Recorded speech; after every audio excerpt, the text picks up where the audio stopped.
លោកស្រីអ្នកទាំងអស់គ្នាសូមស្វាគមន៍មកកាន់ Channel សម្រាប់ Anime Apartment ហើយមានពិតជាអរគុណមែនទែនសម្រាប់ការគាំទ្ររបស់អ្នកទាំងអស់គ្នាហើយឥឡូវនេះយើងចូលមកសាច់រឿង Anime ទី2របស់យើងដែលមាននឹងសម្រាប់សាច់រឿងហ្នឹងគឺមានចំណងជើងថា Studio Apartment Gold Line Angel Include ឬក៏មានសំហាយជាខ្មែរថា Angel ដែលគួរស្រឡាញ់ពីព្រោះថារឿងនេះតួស្រីគឺពិតជា Angel មែនទែនអត់ដូចជារឿងមុនដែលតួស្រីមានហាសនាមថា Angel ទេរឿងលើកនេះគឺនិយាយអំពី Angel ម្នាក់ដែលមានភារកិច្ចក្នុងការមកសិក្សាស្វែងយល់បន្ថែមអំពីមនុស្សនៅពេលមួយដែលនាងបានចុះមកហ្នឹងគឺនាងបានជួបគ្នាជាមួយនឹងតួប្រុសហើយចាប់ផ្ដើមនៅជីវិតបែប couple របស់ពួកគេហើយដោយរាល់ដងចឹងបើសិនជាការសម្ដែង admin មានចំណុចណាខ្វះខាតកុំភ្លេចជួយ comment ប្រាប់ admin ផងមានពិតជាអរគុណណាស់មែនទែនសម្រាប់អ្នកដែលបានជួយ comment ប្រាប់ពីចំណុចខ្វះខាត admin អត់មានអីនិយាយច្រើនទេបើសិនជាចូលចិត្តវីដេអូនៃការសម្ដែង anime admin កុំភ្លេចជួយចុច like ឲ្យម្នាក់មួយផងហើយកុំភ្លេចជួយចុច subscribe ផងហើយនឹងចុចសញ្ញាកណ្ដឹងដើម្បីទទួលបានវីដេអូថ្មីៗ admin មួយទៀតពេលចូលមើលកុំភ្លេចជួយចុច subscribe ឲ្យផងព្រោះថា admin បានឃើញថា60ទៅ80%នៃអ្នកដែលបានចូលមើលវីដេអូ admin គឺអត់ទាន់បានចុច subscribe admin ទេទន្ទឹមផងយើងរៀបរាប់ច្រើនតិចហើយអញ្ចឹងហើយឥឡូវកុំឲ្យសាំញ៉ាំច្រើនយើងចូលសាច់រឿងរបស់យើងផ្ទាល់តែម្ដងសាច់រឿងរបស់យើងគឺបានចាប់ឡើងដំបូងដោយការរៀបរាប់ផល Angel មួយអង្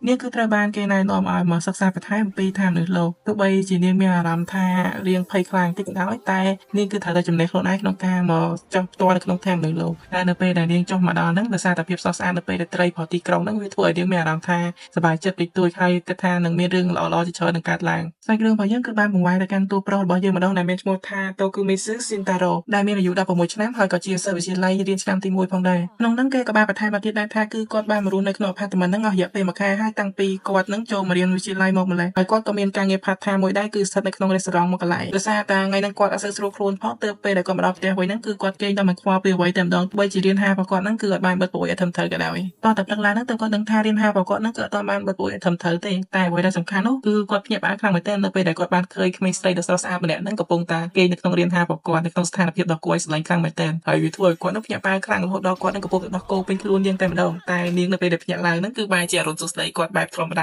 ដោយអត់មានរឿងអីទៅវិញដោយសារតែការควបទៅដោះគោហ្នឹងស្ថានភាពមួយចំនួនដែលអត់គួរកើតហ្នឹងបែរជាកើតឡើងនៅក្នុងភាគទី1យើងហ្មងហើយហេមើលទៅអីមើលច្រើនមែន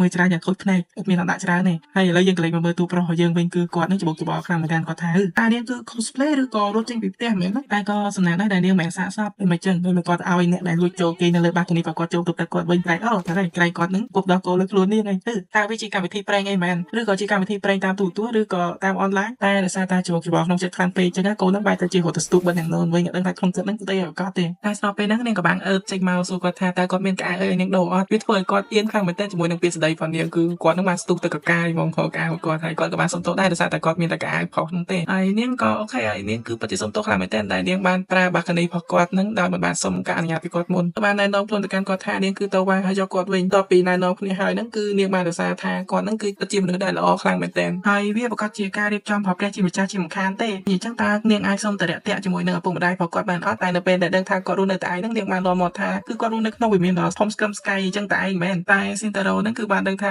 ហើយកូនហ្នឹងមើលឃើញ apartment ចេញវិមានអញ្ចឹងមែនតែបន្ទាប់ពីស្ដាប់ការបកស្រាយរបស់គាត់ហើយហ្នឹងទើបនាងដឹងថាតាមពិតទៅបន្ទប់តូចមួយហ្នឹងគឺជាផ្ទះរបស់គាត់នឹងឯងហើយគាត់ក៏បានសួរនាងថាអញ្ចឹងពីដំបូងនាងគិតថាកន្លែងហ្នឹងជាកន្លែងអីវិញចុះនាងក៏បានឆ្លើយវិញទាំងដែលធ្វើឲ្យគាត់ហ្នឹងដាច់ចង្កេះតោងហ្មងគឺនាងថានាងមានអារម្មណ៍ថាវាដូចជាឃ្លាំងនៃអីវ៉ាន់មួយអញ្ចឹងហើយគាត់ក៏ហ៊ានប្រកែកជាមួយនាងដែរពីព្រោះថាអាចរិតក៏អីវ៉ាន់រត់រីរបស់គាត់ហ្នឹងទើបធ្វើឲ្យនាងហ្នឹងគិតថាវាជាឃ្លាំងនៃអីវ៉ាន់អញ្ចឹងគាត់ក៏បានគិតក្នុងចិត្តដែរថានាងគឺជាក្មេងស្រីដ៏ល្អម្នាក់តែគ្រាន់តែរៀនចម្លែកតិចហើយដោយសារតែនាងបានគេនៅក្នុងរៀនហារបស់គាត់អញ្ចឹងណានាងគឺចង់តបស្នងសងគុណគាត់ដោយនាងនឹងធ្វើអ្វីៗគ្រប់យ៉ាងតាមដែលគាត់សោមតែគ្រាន់តែគាត់បដិសេធអញ្ចឹងណានាងគឺបានស្ទុះទៅរកគាត់ភ្លាមៗហ្មងស្ទុះឡើងគៀកខ្លាំងមែនតើរហូតដល់ស៊ីនតារ៉ូយើងហ្នឹងគឺគិតក្នុងចិត្តថាអើយវាជាគៀកខ្លាំងពេកហើយដែលធ្វើឲ្យបេះដូងរបស់គាត់ហ្នឹងគឺលោកញាប់ខ្លាំងមែនតើតែភ្នែករបស់គាត់ហ្នឹងគឺបែរជាស្រឡឹងទៅមើលកន្លែងផ្សេងវិញយ៉ាប្លង់ល្អបិទមួយសិនហើយបើអ្នកនរគ្នាចង់ទៅមើលនៅក្នុង website ផ្ទាល់មកទេអត់មានសុំបិទតែខ្លាចជាប់ដើម្បីបូកដោយសារតែអៀនខ្លាំងពេកអញ្ចឹងគាត់ក៏បានច្រាននាងចេញថាគាត់គឺមិនត្រូវការទេតែនាងបាននិយាយថាពិតជាគួរស្ដាយខ្លាំងមែនតើអញ្ចឹងក៏មិនដែរចាំមើលធ្វើម្ហូបឲ្យគាត់ក៏បានដែរតែនៅពេលបើកទូទឹកកកមកគឺអត់មានឃើញម្ហូបអីសោះហ្មងហើយជាក្រានបាយរបស់គេហ្នឹងគឺតែសម្រាមតែម្ដងសម្រាមឡើងពេញនឹងគាត់ក៏បានប្រាប់នាងថាគឺគាត់អត់ដែរធ្វើម្ហូបនោះទេអញ្ចឹងហើយគាត់អត់ដែរបានទិញអីទុកនោះទេតែនាងហ្នឹងក៏បានស្ទុះទៅទៀតដែរថាអញ្ចឹងនាងជួយសម្អាតផ្ទះឲ្យគាត់ក៏បានដែរតែរត់ទៅហ្នឹងគឺគាត់ចាំមកទស្សនាវិដីពិសេសហ្មងដែលគាត់ខំលើកទុកហ្នឹងពួកគាត់ហ្នឹងស្វាស្វែងខំរត់ទៅប្រមូលទុកដើម្បីកុំឲ្យនាងមើលឃើញស្របពេលដែលគាត់កំពុងប្រមូលហ្នឹងដោយសារតែលើសលេងនាងស្រែកហ្នឹងគឺធ្វើឲ្យគាត់ហ្នឹងស្លន់ស្លោស្ទុះទៅរកនាងមកថាតើមានបញ្ហាអីហើយនាងគឺបានស្រែកថាអត់ទេកុំអីកុំឆ្លោះគ្នាអីព្រះជាម្ចាស់បានណែនាំថាក្នុងនាមជាអ្នកចិត្តខាងគឺគួរតែរស់នៅជាមួយគ្នាឲ្យបានសុខទៅត្រូវដល់ពេលគាត់មកឃើញហើយគឺធ្វើឲ្យគាត់ហ្នឹងអស់សង្ឃឹមខ្លាំងហ្មងថាកូន ននឹងគឺចម្លែកខ្លាំងមែនទែនទៅហ្នឹងទៅអង្គុយខាត់ឆ្មាឲ្យបរិយាយប្រាប់ឆ្មាទៅវិញថាកុំឲ្យឆ្លោះគ្នា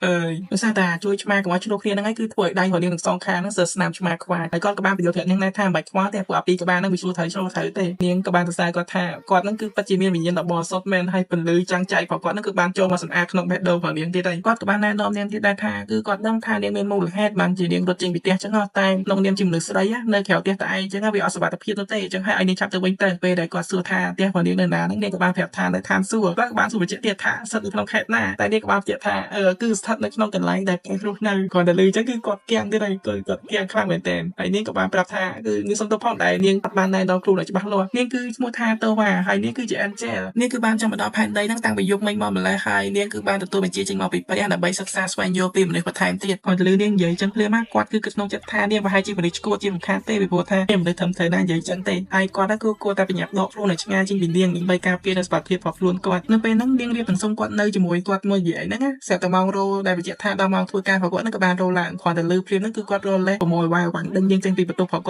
ត់ភ្លាមហ្មងតែនៅពេលដែលជួនាងទៅក្រៅហើយហ្នឹងគឺធ្វើឲ្យគាត់ស្ទាក់ស្ទើរក្នុងចិត្តភ្លាមថាតើគាត់នឹងធ្វើចឹងត្រូវឬក៏ខុសដោយសារតែអត់សូវស្រួលខ្លួនចឹងហើយល្ងាចហ្នឹងគឺគាត់ចេញពីធ្វើការមុនខុសពីធម្មតាវាក៏ជាសំណាងមួយដែរពីព្រោះថានៅពេលដែលគាត់កំពុងតែគិតក្នុងចិត្តតើគាត់ធ្វើដាក់នាងចឹងត្រូវឬក៏ខុសហ្នឹងគាត់ក៏បានជួបនាងដើរជាមួយនឹងបរិសុទ្ធចាស់ម្នាក់ហើយនាងហ្នឹងគឺបានមករាក់ទាក់ជាមួយគាត់លក្ខណៈថាអត់ដឹងអីហ្មងអត់ដឹងថាគេនឹងនាំនាងទៅលេងបឡុកអីអត់ទេហើយគាត់ក៏បានសួរនាងថាតើបរិសុទ្ធម្នាក់ហ្នឹងគឺជាឪពុករបស់នាងមែនតែនាងក៏បានប្រាប់ថាអត់ទេស្របពេលដែលនាងកំពុងដើរទៅវិញទៅមកទាំងដែលដឹងថាទៅណាហ្នឹងបរិសុទ្ធចាស់ម្នាក់ហ្នឹងក៏បានប្រវល់នាងទៅផ្ទះសំណាក់គាត់ទៅលើចឹងភ្លាមស៊ីនតរ៉ូយើងក៏បានអស់ដៃនាងចេញហ្មងហើយនាងក៏បានសួរគាត់ថាតើមានរឿងអីមែនគាត់ប្រាប់ថាអត់មានរឿងអីមិនកើតទោះបីជានាងក៏ដឹងថានាងទៅកន្លែងណាក៏ដោយក៏នាងមិនគួរលក់គាត់និយាយចឹងភ្លាមគាត់គឺបានសន្លប់ដោយសារតែក្តៅខ្លួនភ្លាមហ្មងអបទៅជាឈ្មោះតួស្រីហ្នឹងគេទៅសេថាតវ៉ាតែពេលដែលអាហ្នឹងឮតូចឹងអត់ឮតវ៉ាឯងតែមានសុំហៅថាតវ៉ាហើយតួស្រីតែទៅហៅតួប្រុសថាស៊ីនតារ៉ូសាម៉ាហើយពាក្យថាសាម៉ាហ្នឹងគឺពាក្យច្រើនគេប្រើដើម្បីលើកតម្លៃកិត្តិយសផងនឹងម្នាក់គឺលើកដល់មេឃយកហ្មងឥឡូវកាត់ចូលដល់សាច់រឿងរបស់យើងវិញកុំឲ្យវែងឆ្ងាយច្រើននៅពេលដែលគាត់ងើបពីសន្លប់ហ្នឹងគឺតវ៉ារបស់យើងហ្នឹងក៏បានទិញឈ្មោះគាត់ចប់រហូតមកថាស៊ីនតារ៉ូសាម៉ាអញ្ចឹងនៅពេលដែលនាងដឹងថាគាត់អត់អីចឹងគឺធ្វើឲ្យនាងនឹងសប្បាយចិត្តខ្លាំងមែនទែនហើយនាងក៏បានយក pudding ដែលនាងបានធ្វើទៅឲ្យគាត់ហ្នឹងយកមកឲ្យគាត់ញ៉ាំគេមានអ្នកយល់ថា pudding ហ្នឹងសំខាន់ខ្លាំងណាស់មិនក៏ anime ជប៉ុនមួយគឺតែតែមាន pudding ហ្នឹងរហូតចឹងហើយនៅពេលដែលនាងបានបញ្ចប់គាត់ហ្នឹងគឺគាត់បានបដិសេធថាគាត់គឺអាចញ៉ាំខ្លួនឯងបានហើយនាងក៏បានថាគាត់វិញថាគឺគាត់កំពុងតែឈឺចឹងហើយនៅស្ងៀមទៅចាំតែនាងបញ្ចប់ទៅគឺបានហើយស្របពេលដែលគាត់កំពុងតែញ៉ាំហ្នឹងគឺគាត់បានគិតក្នុងចិត្តថាវាពិតជាឆ្ងាញ់ខ្លាំងមែនទែនហើយវាធ្វើឲ្យគាត់មានអារម្មណ៍ថាយូរហើយដែលមិនមានតែគេហ្នឹងធ្វើម្ហូបឲ្យគាត់ចឹងវាធ្វើឲ្យគាត់សឹងតែភ្លេចអំពីរសជាតិមុខម្ហូបហ្នឹងបាត់ទៅហើយនៅពេលដែលគាត់ញ៉ាំអីរួចហ្នឹងគាត់ក៏បានទូន្មាននាងថែមទៀតដែរថានាងគឺមិនត្រូវចិត្តដើរតាមមនុស្សចម្លែកមុខនោះទេព្រោះថាវាគឺគ្រោះថ្នាក់ខ្លាំងណាស់តែដោយសារតែឃើញមុខគួរឲ្យអាណិតផងនាងចឹងគឺធ្វើឲ្យគាត់នឹងទប់ទល់បានប្រាប់នាងថាបើសិនជានាងមិនដឹងថានាងគួរតែទៅណាទេចឹងហើយនាងគឺអាចស្នាក់នៅផ្ទះរបស់គាត់បានគាត់ទៅលើចឹងភ្លាមគឺវាធ្វើឲ្យនាងសប្បាយចិត្តខ្លាំងមែនទែនរហូតដល់នាងស្ទុះទៅអោបគាត់ភ្លាមហ្មងក្នុងពេលហ្នឹងគាត់ក៏បានគិតក្នុងចិត្តដែរថាទោះបីជានាងឈួតឬក៏ល្ងីល្ងើបន្តិចក៏ដោយតែគឺគាត់ប្រកាសក្នុងចិត្តខ្លួនគាត់ថានាងគឺជាមនុស្សល្អម្នាក់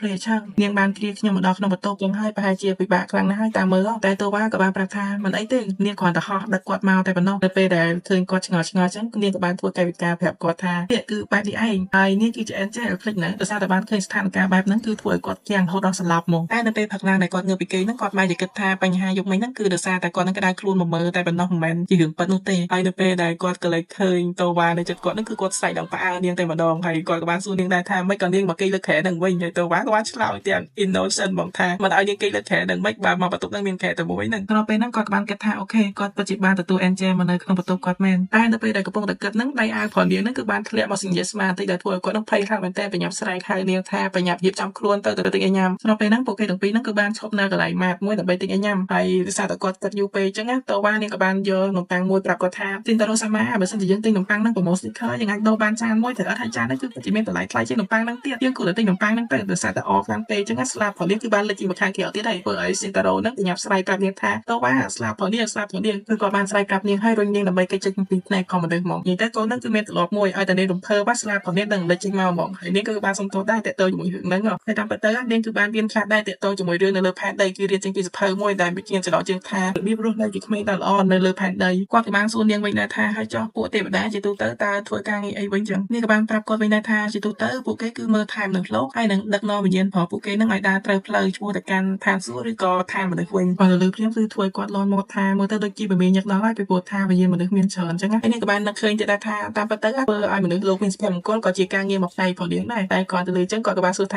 ាហើយចឹងធ្វើបែបម៉េចវិញទៅតែនាងគឺបានឆ្លើយទាំងអៀន មានថាអាហ្នឹងគឺអាស្រ័យលើមនុស្សម្នាក់ៗតែបើមុខនាងគឺគួរឲ្យខ្លាចខាងមែនតើមិនដឹងគិតអីទេកូនហ្នឹងនាងក៏បានបន្ថែមទៀតដែរថាហើយចំណែកចំណុចហ្នឹងប្រទេសក៏កំពុងតែសិក្សាបន្ថែមទៀតដែរថាគួរតែធ្វើមិនប្រកបតែស្របពេលហ្នឹងនាងក៏បានញ៉ាំអានំប៉័ងដែលនាងទិញមកនឹងបានប្រមាថធ្វើនាងគឺសប្បាយចិត្តខ្លាំងមែនតើចំពោះរសជាតិរបស់វាហើយនាងគឺពិតជាចង់ញ៉ាំវាជារៀងរាល់ថ្ងៃខ្លាំងមែនតើនំប៉័ងហ្នឹងមែនចឹងមែនវាមិនអាចទេបន្ទាប់ពីនិយាយលេងជាមួយនាងបានមកស្ទុះមកទៅធ្វើឲ្យគាត់នឹកឃើញថាអញលុយមកប៉ាគាត់ផ្ញើគាត់ហកខែហ្នឹងចាយមិនគ្រប់ទៅបើអញ្ចឹងមែនចឹងហើយដឹងតែមិនហើយតាមមើលស្របពេលហ្នឹងគឺគាត់បានប្រមូលនាងដើម្បីទៅទិញគ្រឿងកៅស្ងាត់ធ្វើម្ហូបដើម្បីសន្សំលុយរបស់គាត់ហ្នឹងហើយនឹងទិញអ្វីបានខ្លះសម្រាប់ឲ្យនាងប្រើប្រាស់ពីព្រោះថានាងគឺមកទាំងខ្លួនតេនោះទេស្របពេលហ្នឹងនាងគឺបានយកដៃហើយនឹងមុខផងនាងហ្នឹងយកមកផ្អឹបជាប់មុខគាត់មកដើម្បីចង់ដឹងថាគាត់នឹងនៅប្រាស្រ័យទៀតអត់ឲ្យធ្វើឲ្យគាត់យឺតខ្លាំងមែនតើហើយគាត់ក៏បានប្រាប់នាងថាគឺគាត់បានប្រាស្រ័យទេគាត់អស់កម្លាំងតិចតួចតែប៉ុណ្្នឹងឯងហើយកាត់ចូលមកដល់កន្លែងសាទំនើបវិញកូនហ្នឹងពេលឃើញភ្លាមគឺបានសរសើរថាទីហ្នឹងគឺដូចជាវិមានអញ្ចឹងហើយរត់ឆ្វេងឆ្វាយពេញនឹងប្រហែលបានទេនៅពេលដែលគាត់កំពុងតែយូរកត្រកទិញមីវ៉ៃបានឲ្យនាងហ្នឹងដោយសារតែឃើញនាងមុខពើពេកអញ្ចឹងគាត់ក៏បានសួរនាងថាមានបញ្ហាអីមែននាងក៏បានប្រាប់គាត់វិញដែរថានៅស្រុកផាត់នាងត្រកវារៀងធ្ងន់អញ្ចឹងហើយដើម្បីផ្ដល់ភាពងាយស្រួលពួកគេគឺធ្វើឲ្យកត្រកហ្នឹងហោះតាមម្ចាស់ហ្មងអត់ញ៉ៃអញ្ចឹងទេតែគាត់ហ្នឹងក៏បានឆ្លើយវិញទាំងស្មាវថាហ្នឹងហើយតែកុំធ្វើអញ្ចឹងហើយនៅពេលហ្នឹងនាងក៏បានចាប់អារម្មណ៍ទៅលើកែវមួយដោយសារតែពួកវាហ្នឹងមានរូបឆ្មាដែលដូចជាឆ្មាទាំងពីរនៅជិតខាងរបស់ពួកគេអញ្ចឹងតែដោយសារតែត្រូវសំលុយឲ្យស៊ីនតារ៉ូអញ្ចឹងហើយនាងគឺអត់ទិញវាទេតែដោយសារតែកែវរបស់នាងថ្លៃខាងពេកហ្នឹងគឺធ្វើឲ្យអ្នកនៅក្នុង supermarket ហ្នឹងទាំងអស់ហ្នឹងចោទប្រកាន់ថានាងហ្នឹងគឺជាព្រះនាងម្ចាស់ហើយហៅថាគាត់ហ្នឹងគឺជាអ្នកបម្រើរបស់នាងវិញដែលធ្វើឲ្យគាត់ហ្នឹងប្រញាប់ទៅជួលនាងហ្នឹងទិញកៅអៅភ្លាមៗហ្មងនៅកន្លែងលោកកៅអៅហ្នឹងដោយសារតែពួកគេទិញកៅអៅបានជិតស្និទ្ធគ្នាខ្លាំងពេកអញ្ចឹងគឺធ្វើឲ្យអ្នកលក់ហ្នឹងច្រឡំថាស៊ីនតារ៉ូហ្នឹងគឺជាសង្សាររបស់តូវ៉ាហ្នឹងនៅពេលដែលលោកកៅអៅនាងបានគិតថាស៊ីនតារ៉ូហ្នឹងបានចំណាយច្រើនចំពោះនាងទោះបីជានាងហ្នឹងជាអ្នកដទៃជាមួយគាត់ក៏ដោយអញ្ចឹងហើយនាងគឺត្រូវតែធ្វើអ្វីខ្លះដើម្បីគាត់ស្របពេលដែលនាងកំពុងគិតអញ្ចឹងហ្នឹងនៅពេលនាងលោកកៅអៅហើយគឺនាងដើរស្ទុះត្រង់ទៅរកគាត់តែម្ដងហើយបានចាប់ដៃគាត់ប្រាប់គាត់ថានាងនឹងធ្វើឲ្យគាត់ហ្នឹងមានសុភមង្គលអស់មួយជីវិតដែលនៅពេលដែលនាងនិយាយអញ្ចឹងវាប្រៀបដូចជានាងកំពុងតែសូមអបិស៊ីនតារ៉ូហ្នឹងដើម្បីរៀបការអញ្ចឹងដែលធ្វើឲ្យមនុស្សពីរមកផ្សារហ្នឹងមើលពួកគេទាំងពីរនាក់ហ្នឹងអត់ដាក់ភ្នែកទៅទេនៅពេលដែលពួកគេមកដល់ផ្ទះវិញហ្នឹងស៊ីនតារ៉ូគឺបានត្អូញថាវាពិតជាហត់ចាំមែនទែនដែលដើរផ្សារពេញមួយថ្ងៃអញ្ចឹងហើយតោះក៏បានសុំខ្លួនទៅរៀបចំអីវ៉ាន់ហើយនាងក៏បានប្រាប់ទៅស៊ីនតារ៉ូថានាងគឺពិតជាសប្បាយចិត្តខ្លាំងមែនទែនដែលបានដើរផ្សារជាមួយគាត់ហើយស្របពេលជាមួយគ្នាហ្នឹងនាងគឺបានប្រទះឃើញអាកែវដែលនាងចូលចិត្តនឹងនៅក្នុងនឹងដែរវាគឺធ្វើឲ្យនាងកាន់តែសប្បាយចិត្តថែមទៀតដែលដឹងថាស៊ីនតារ៉ូគឺបានទិញវាដើម្បីនាងហើយស៊ីនតារ៉ូក៏បានគិតក្នុងចិត្តដែរថាគឺគាត់ក៏មានអារម្មណ៍ថាសប្បាយចិត្តដែរនៅពេលដែលបានដើរផ្សារជាមួយនាងតែកាត់ចូលបណ្ដោយយប់ឡើងនោះទើបគាត់ដឹងថាតាមពិតទៅអ្វីដែលគាត់គួរតែទិញបំផុតនោះគឺខែទៅវិញទេមិនមែនជារបស់នឹងទេទីបំផុតភាគទី1នៃរឿងទេវតាតូចដ៏គួរឲ្យស្រឡាញ់របស់យើងគឺបានបញ្ចប់ត្រឹមហ្នឹងហើយពិតជាអរគុណអ្នកទាំងអស់គ្នាខ្លាំងមែនទែនសម្រាប់ការគ្រប់គ្រងហើយដោយដងចឹងបើសិនជាគិតថាការសម្រេចរបស់មានកំហុសកន្លែងណាគឺជួយខមមិនមាននៅក្នុងខមមិនផងហើយបើសិនជាចូលចិត្តការសម្រេចរបស់នេះគឺកុំភ្លេចជួយចុច like ឲ្យអ្នកមួយផងនិងកុំភ្លេចជួយចុច subscribe និងចុចសញ្ញាកណ្ដឹងដើម្បីទទួលបានវីដេអូថ្មីៗដែលមានបានផលពិតជាអរគុណច្រើនណាស់មែនទែនសម្រាប់ការគ្រប់គ្រងជំរាបលាបាយបាយ